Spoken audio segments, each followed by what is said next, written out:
ಸ್ವರ್ಣಗೌರಿಯನ್ನು ನಾವು 6:30ಯಿಂದ 7 ಗಂಟೆಯೊಳಗೆ ಪ್ರತಿಷ್ಠಾಪನೆ ಮಾಡಿದ್ದು. ತದನಂತರ ಸುವಾಸಿನಿಯರಿಂದ ಸ್ವರ್ಣಗೌರಿ ವ್ರತವನ್ನು ನಾವು ಪೂಜೆ ಮಾಡಿಸಿದ್ದು 7:30ಯಿಂದ 9 ಗಂಟೆವರೆಗೆ. ತದನಂತರ ಮಾತೆಯಿಂದ ಸ್ವರ್ಣಗೌರಿಯ ಸಾಮೂಹಿಕವಾಗಿ ಸ್ವಹಸ್ತಗಳಿಂದ ಅರ್ಚನೆ ಮಾಡ್ತಾಯಿದ್ವಿ.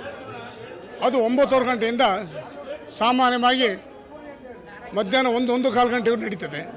ನಂತರ 4 ಗಂಟೆಯಿಂದ ಶುರುವಾಗಿ ಅರ್ಚನೆಯನ್ನು 8:15 ಗಂಟೆವರೆಗೂ ಸಹ ಅರ್ಚನೆ ಆಗ್ತದೆ. ಹೀಗೆ 5 ದಿವಸ, ಮಂಗಳವಾರ, ಬುಧವಾರ, ಗುರುವಾರ, ಶುಕ್ರವಾರ, ಶನಿವಾರ ಬೆಳಿಗ್ಗೆವರೆಗೂ ಸಹ ಬೆಳಿಗ್ಗೆ ಮತ್ತು ಸಾಯಂಕಾಲ 2 ಹೊತ್ತು ಸಹ ಅರ್ಚನೆ ಆಗ್ತದೆ. ಶನಿವಾರ 5ನೇ ದಿವಸ ಸ್ವರ್ಣಗೌರಿಯ ವಿಸರ್ಜನೆ ಸಾಯಂಕಾಲ 7:30ಗೆ ಆಗ್ತದೆ. ಬೆಳಿಗ್ಗೆ ಸ್ವರ್ಣಗೌರಿಯ ಪ್ರಯುಕ್ತವಾದ ಶ್ರೀ ಸೂಕ್ತ ಹೋಮ, ಪುರುಷ ಸೂಕ್ತ ಹೋಮವನ್ನು ಮಾಡ್ತೀವಿ. 1 ಗಂಟೆಗೆ ಮಹಾಮಂಗಳಾರತಿ ಆಗ್ತದೆ. ನಂತರ 7:30 ಮಹಾ ಮೆರವಣಿಗೆ ತುಂಗಾ ನದಿಯಲ್ಲಿ ವಿಸರ್ಜನೆ ಆಗ್ತದೆ. ನಮ್ಮ ಹೆಸರು ಇಲ್ಲಿಯ ಪ್ರಧಾನ ಅರ್ಚಕರು, ನಮ್ಮ ತಂದೆ ಕಾಲದಿಂದ ಮಾಡ್ಕೊಂಡು ಬಂದಿರೋದು JS ಪರಮೇಶ್ವರ್ ಭಟ್ರು. ಹಬ್ಬದ ಶುಭಾಶಯಗಳು. ನಾವಿಲ್ಲಿ ಒಂದು 25 ವರ್ಷ 30 ವರ್ಷದಿಂದನೂ ಇಲ್ಲಿ ಬರ್ತಾಯಿದ್ದೀವಿ. ತಾಯಿ ಮನೆ ಇಲ್ಲೇ ಇರೋದ್ರಿಂದ ನಾವು ಬಾಗಿಣ ಎಲ್ಲ ಕೊಟ್ಟು ಪೂಜೆ ಎಲ್ಲ ಇಲ್ಲೇ ಮಾಡಿಸ್ಕೊಂಡು ಹೋಗ್ತಾಯಿದ್ವಿ.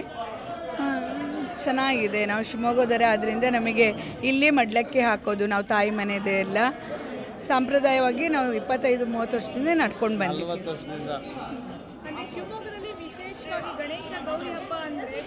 ವಿಶೇಷ ಅದರಲ್ಲಿ ಇಲ್ಲಿ ರಾಮಣ್ಣ ಶೆಟ್ಟಿ ಪಾರ್ಕಲ್ಲಿ ನಾವು 30 ವರ್ಷದಿಂದನೂ ಇಲ್ಲೇ ಸಣ್ಣವ್ರು ಇರ್ತಾಯಿಂದನೂ ನಾವು ಇಲ್ಲೇ ಬಾಗಿಣ ಕೊಟ್ಟು ಮಡ್ಲಕ್ಕಿ ಎಲ್ಲ ಕೊಟ್ಟು ಹೋಗ್ತೀವಿ. ತಾಯಿ ಇಲ್ಲೇನ ಸುರೇಖಾ. ಎಲ್ಲರಿಗೂ ಹಬ್ಬದ ಶುಭಾಶಯಗಳು. ಸೊ ನಮಗೆ ಗೌರಿ ಹಬ್ಬ ನಮ್ಮದು ಅಜ್ಜಿ ಅವರ ಟೈಮಿಂದ ಶುರು ಮಾಡಿದ್ದು. ನಂದು ಅಮ್ಮ ಮದುವೆ ಆಗಿ ಉಡುಪಿಯಿಂದ ಈಚೆ ಸೈಡ್ ಬಂದಾಗ ನಮ್ಮದು ಅಜ್ಜಿ ಅವರು ಸ್ಟಾರ್ಟ್ ಮಾಡಿ ಅವರಿಂದ ಅಮ್ಮನಿಗೆ ಬಂದಿದೆ. ಸೊ ಅಮ್ಮ ಅಜ್ಜಿ ಬರುವಾಗ ನನ್ನನ್ನು ಕರ್ಕೊಂಡು ಬರ್ತಾಯಿದ್ರು. ಸೊ ಈಗ ಎಲ್ಲೇ ಇದ್ದರೂ ಪ್ರತಿ ವರ್ಷ ಗೌರಿ ಹಬ್ಬಕ್ಕೆ ಫಸ್ಟ್ ದಿನ ಬಂದು ಇಲ್ಲಿ ತಾಯಿಗೆ ಮಡ್ಲಕ್ಕಿ ಕೊಟ್ಟು ಮತ್ತು ಹಬ್ಬ ಎಲ್ಲ ಮುಗಿಸ್ಕೊಂಡು ಹೋಗುವಂಥದ್ದು ನಮ್ಮದು ಆಚರಣೆ. ನನ್ನ ಹೆಸರು ಸುಷ್ಮಿತಾ. Thank you.